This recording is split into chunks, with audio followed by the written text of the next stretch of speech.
This morning we're talking about underestimating. How many of y'all underestimate things? Okay, I mean, I underestimate stuff a lot, and I kind of have to learn from my lesson. So the biggest thing that I underestimate, my wife and I, we don't have kids, but when we were back from our honeymoon, after 2 weeks, we blew the last of our honeymoon money and bought a dachshund. And she's been with us for 12 years now. And I consistently underestimate the willpower of this dachshund. There's a good picture of Emma. There's an Instagram status right here. It's from Meredith last year. That's Emma. And this is what the caption says. When your mom won't let you go back out to the block party because the last time you went out, you 1, fell in a hole, 2, ate an entire hot dog, and 3, knocked down a baby, all in the span of 3 minutes. That's my dog. I underestimate how much heat she can put off in a king-size bed and how much space she can take up. I underestimate, if people hear me talk about this a lot, someone asked me one time, do I get paid? I underestimate the value of Harbor Freight tools. I mean, it might cost you $1.99 there, but it costs you $500 at Lowe's. And it typically doesn't break. There's other things I underestimate. I have a 5-year-old niece, and I underestimate the willpower and tenacity of a 5-year-old. I think I've got a picture of Callie. That's me and Callie right there. She teaches me a lot about what a 5-year-old is capable of. I'm around her maybe 10 days a year, and I'm just worn out. We underestimate things all the time, but there's also serious stuff we underestimate. We often underestimate the power that we have as an individual, the power that we have as a person. Bill Gates, I read this quote years ago, and it's just stuck with me. And Bill Gates says that most people overestimate what they can do in 1 year and underestimate what they can do in 10 years. We underestimate our self-determination. We underestimate our self-discipline about what we actually have the power and the capability and the capacity to do. But on the flip side of that, we underestimate the danger of our self-deprecation, of how we tend to beat ourselves up sometimes. Does anybody else in here beat themselves up in their mind? I do that a lot. And you catch yourself in that place in your head that's just not safe. And you consistently start asking questions about yourself and reviewing situations. And the next thing you know, you go from a person who seems to have it all together into, in just a couple days later, you're like barely getting out of bed. We underestimate the value of how we can build ourselves up. We also underestimate how we have the ability to tear ourselves down. Underestimation is serious, and I'm going to have a little bit of preacher confession with you this morning. For years, I underestimated the second largest book in the Bible. Okay, we're talking about Psalms this morning. Y'all, for years, I didn't read Psalms. I thought Psalms was there. I worked in Christian retail. There's plenty of stories about my journey there. I thought Psalms belonged to the throw blanket and the little plaque. I thought Psalms belonged to things that you paint on pallet wood and sell on Pinterest. That Psalms belong on desk calendars, that sort of a thing. That the Psalms were there to have these like bite-sized pieces of enthusiasm, and I just wrote it off.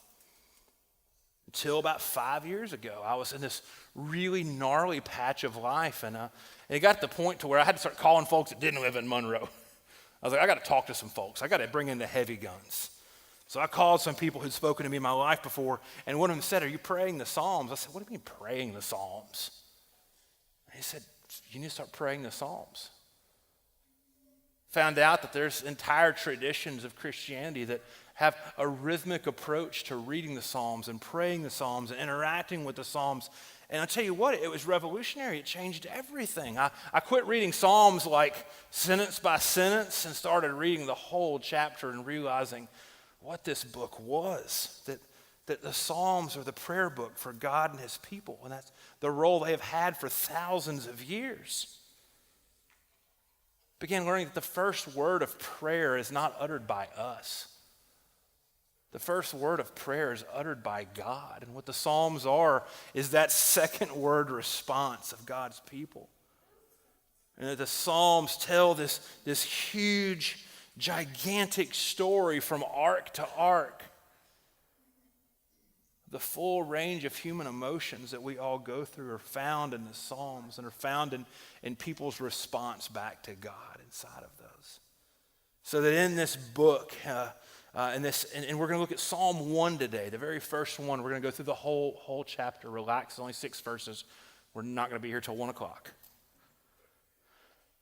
But the first book in this ancient book that goes through emotions and celebrations and hurt and pain, but most importantly, that goes through praise to God. And we're going to talk about how we underestimate it, we underestimate ourselves, we underestimate our relationship with God, and what does it mean to reverse that trajectory that we all have a tendency to be on. So let's read Psalm 1. It's going to be behind me on the screen. I'm going to be reading it for you here. We're reading for the Psalms. I kind of typically tend to go old school. I normally read from a pretty modern translation, but when it comes to the Psalms, the older formal stuff just makes a little bit more sense. The rhythm is there better. So listen to these words from Psalm chapter 1.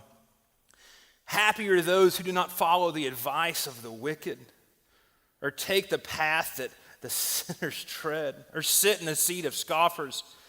But their delight is in the law of the Lord, and on his law they meditate day and night. They are like trees planted by streams of water, which yield fruit in its season. And their leaves do not wither, and all that they do, they prosper. The wicked are not so, but are like chaff that the wind drives away. Therefore the wicked will not stand in the judgment, nor sinners in the congregation of the righteous, for the Lord watches over the way of the righteous, but the way of the wicked will perish. So 3 lessons this morning that we can learn about underestimating from the Psalms, from this first piece of this book of emotions, this book of prayers. The first one is this: happy is as relationship does. Sounds kind of silly. You're checking your grammar in your head like Chad does not know what he's talking about. But think about this. Happy is as relationship does. This psalm talks about 2 groups of people. First thing, it's the first verse of the psalm. The very first word of this entire book is this word happy. Others of you might be used to hearing this word blessed right here. Your translation you're reading on your phone might say blessed. And whatever word we have here, grammatically in the Hebrew, we need to add an exclamation point to the end of it. Like it's emphatic right there in that word. Happy, exclamation point. Blessed, exclamation point. It has to be right there. But this blessedness, this happiness, whatever your translation says, that this is a state that results from a person walking with God. The actual process of walking, the physical, like foot, is built into this word. It's just a couple of vowels off the actual Hebrew word for walking. This is a journey. This is a story of a person, a life that's lived as a result from walking with God and receiving the benefit of his presence. That kind of flips things around a little bit more than we're used to talking about what blessings mean. We're going to talk about that later on in the sermon. What we see here with this idea of happy, though, is that the world calls this lucky. The kingdom calls this happy. And this happiness has an emphasis on a person who's in a right relationship with God. You know, we can't just like wait on the blessing train to arrive. Like so many times we think, oh, just hold on. It'll come one day. That's not how this works out. This is not like us just like waiting for that one day when the stars align and we tend to not do as many bad things as we normally do, and then all of a sudden cool stuff's going to happen. This is a state that happens because a person spends a long time in the presence of God. The other description of people that it uses here in this chapter is the word wicked, and it actually shows up a bunch. But this is a legal term. This is like a pronouncement made upon a trial. This person is wicked. That that they are being hostile to God by way of self-will, and they know it. They don't have a problem with it. It's not like an accident. They're getting this description. This is an intentional thing. The wicked are those who are diametrically opposed to the will and the presence of God. If happiness is a state that results from being within the presence of God for a long time, the wicked don't want to come anywhere close to the presence of God. In fact, they want to spend a long time as far away from the presence of God as they can. Again, both of these are not labels that are applied to people, but these are states. These are places of existence that they are living on. It's 3 words: inside of the presence or outside of the presence. That happiness, that blessedness comes from our relationship and the long-term benefits of that relationship. The lesson that we see about not underestimating what's going on here, the best way to call this is the rules of discipleship. Because there's a rule that many of us know that really applies to this as well. What's the number one rule in real estate? Location, location, location. According to not underestimating God in Psalm 1, what's the one rule of being a disciple? Location, location, location.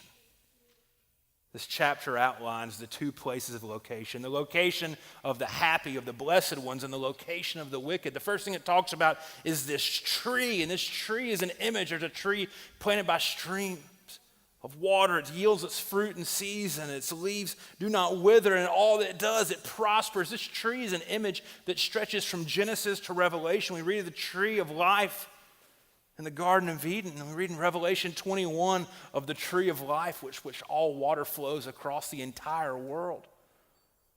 It's this image of being in the presence of God that literally goes throughout this entire book that we have with us. And it's planted there.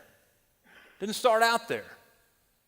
Didn't accidentally get there. It was intentionally placed by streams of water. In an arid region, a tree has to have water right there. It yields its fruit in season. It's behaving and producing the way it's expected to. It's prospering because it's been intentionally placed in the best place for it to be. Its location has not been underestimated. Verse 4, the wicked are not so. They are like the chaff that the wind drives away. This chaff, we don't know about chaff that much, but this is bringing in the idea of the way people used to thresh grain. They would pile it all down and they would beat it to try to knock the kernels of grain away from the hulls, and they would go on either like a high hilltop, or if they didn't have a high hilltop, they would build a platform and they would throw it up. If you get National Geographic when you're a kid, I remember seeing pictures of this in other parts of the world, and they throw this grain up in the air, and the wind, since they're on a high place, the wind's blowing strong, and the wind blows all of the chaff away, and the wheat that can be processed and ate falls down. So the wicked are not so. Their place is to be disposable. Their place is to be blown away. Their place is to not last. Their place is to be not stable. In Genesis, we know we're familiar with the story of Cain and Abel and the curse of Cain. After he killed Abel, God cursed him to a life of wandering, a life of instability, a life of constant movement. This location, location, location, the place of the blessed and the place of the happy is intentionally placed where they can grow their roots down deep and be there for the long term, and they can thrive. And this place of the wicked is, you're just going to get blown away. Where stability is the location of the blessed, chaos is the place for the wicked.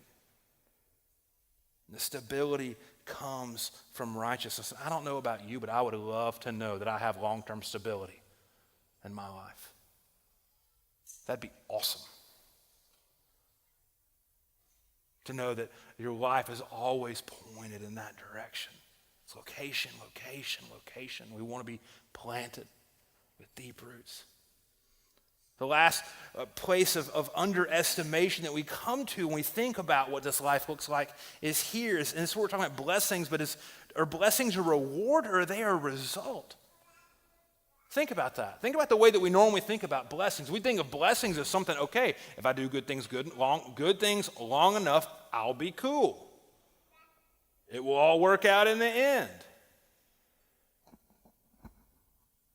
We talk about having good karma. And we use that in our vernacular. I don't think there's that many Buddhists in North Louisiana, really. But we talk about that as a system that we kind of think about. Are blessings a reward or a result? So do good things happen to the good as a reward, or are blessings a natural cause and effect from being stable? And stability happens because we're blessed. The circle. And just that's kind of a big enough of a thing to break away from, and we can even go even more than that. Or do we see blessings differently because we're in the presence of God? And the things that we might call blessings, we would not have called blessings before. Have our motives been rewritten because we've spent a long season in the presence of God? Have our needs possibly been rewritten because we've spent a long time in the presence of God? Has our outlook and the way that we see, what really makes me think about this. Do we get aggravated less or aggravated differently because we've spent a long time in the presence of God? Do we see what we have or what we don't have differently because we've spent a long time in the presence of God? Because typically how this works, and I'll be honest with you, there's two things on the internet, on my phone right now that I'm addicted to. I spend way too much time on. First one's YouTube. I really like YouTube a lot. But the second one is Instagram. Let me tell you what. If you understand the economy of hashtags, one of the most frustrating ones is hashtag blessed. Like I'll see like a McLaren, a really expensive car, like hashtag blessed. And it's like that's what our world, that's the economy of blessings that we're used to. Hashtag blessed. Like, I've got something cool. I'm blessed. That's what we work off of, and that's where we get frustrated, because some of you are talking about blessings, and you're saying, Chad, I don't have any blessings in my life right now, and I'm not very happy right now.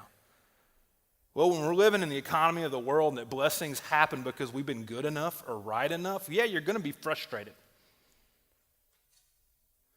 But when we begin thinking that blessings come from our stability with God, that blessings come from us being in the presence of God for long seasons of time, we begin to rewrite those needs and wants and desires and just all of that stuff in our head. See, the wicked chased after the instant. They chase after the little. Think about this. How many times has this happened to you? Because it happens to me all the time. You get something that you think's a little bit extravagant. You saved your pesos up. And you get it, and you're happy about it, and you're excited about it. You do what I do typically. I try to find not the cheapest version of what I want, but something that's kind of over on that end. And you get that, and it's really cool for a couple of days. But then you realize, well, there's another model up I should have gotten. Or I'm not really satisfied with this anymore. I'm not satisfied with my $49 Harbor Freight drill press. I need to go to Lowe's and get a Ryobi. I mean, whatever you're into, think how many times have you become dissatisfied at something that should have brought you a lot of joy? We get tired of it. We get, it's that economy of instant. That when we're away from the presence of God, we're seeking after instant gratification and instant needs and instant wants and the instant ways that those are met. And that's not the way God's economy of happiness and blessings works. God doesn't want us to expect too little from life. Thomas Merton was a Catholic thinker that I think was probably one of the most profound people of the middle of the 20th century, said this: the biggest temptation is to settle for too little. I've been thinking about that for the last couple of weeks. The biggest temptation is to settle for too little. God's world is significantly larger than our world. God's vision for this world is significantly larger than our vision for this world. God's vision for our life and for your life and for my life is significantly larger than our vision for our life or your life or my life. We can settle for too little. And at the very end of this, the biggest underestimation we can make, because these last couple of verses, therefore the wicked will not stand in the judgment, nor sinners in the congregation of the righteousness, for the Lord watches over the way of the righteous, but the way of the wicked will perish. We find out that judgment is not for the wicked, that judgment's for the blessed. That's different. Does anybody expect that? God's economy for blessing is completely different than ours. And this last bit of this verse, it moves us out of the last and sometimes the biggest underestimate that we can make about this Christian life is that it's not about us, it's about everybody. It's easy for us to read something like this and feel that it doesn't apply to us, but it's not about you. It's not about me. It's about all of us. The biggest underestimation we can make is to personalize this too much and not realize this is about all of God and God's people. So I ask you a couple of questions. What does it mean to play the long game when we're thinking about blessings? And this is what I've just pictured this so much. How many of you have something that you want right now? Be honest, we all want stuff. Okay, I'll tell you, how many of y'all were here around Christmas when I told you about my drone debacle? Hashtag drone drama. I still want a nice drone really bad. I got to see one this week. It was awesome. It was so much cooler than my $40 drone that I've lost 4 of by now. But here's the thing, I can't handle a $500 drone. You know why? Because I'll crash it. I'll get it caught in a tree. I'll be an idiot and try to fly it over the bayou. I can't handle it. That's what we do in life, though. We want the future right now. If we're playing the long game when it comes to blessings, what we have to realize is that God might have really big things planned for us. I believe firmly that what God has in store for me is significantly bigger than what I can come up with on my own, but I can't handle it right now. It's the same thing for you. It's the same thing for us as a church. That instant gratification is the way of the wicked. It's the way of the world. But my prayer, and this is just for me, I hope you can understand this. I'd love for you to pray this, but it's like, Jesus, please let me play the long game. Let me know what it's like to draw down even deeper roots so I can handle what you want the future to look like for me. Because I believe that what you might be asking me to do in 10 years is so much bigger than I can wrap my head around right now that I would just dive bomb it if I had it today. That I'm not mature enough for it. That I don't know enough for it. That I'm not prepared for it. I've not prayed enough for it. It's not like I need to do these things so you'll give it to me. It's like I need to do these things so I can handle what you want to do in my life. That flips blessings around. That's a prayer for us as individuals, also a prayer for us as a church.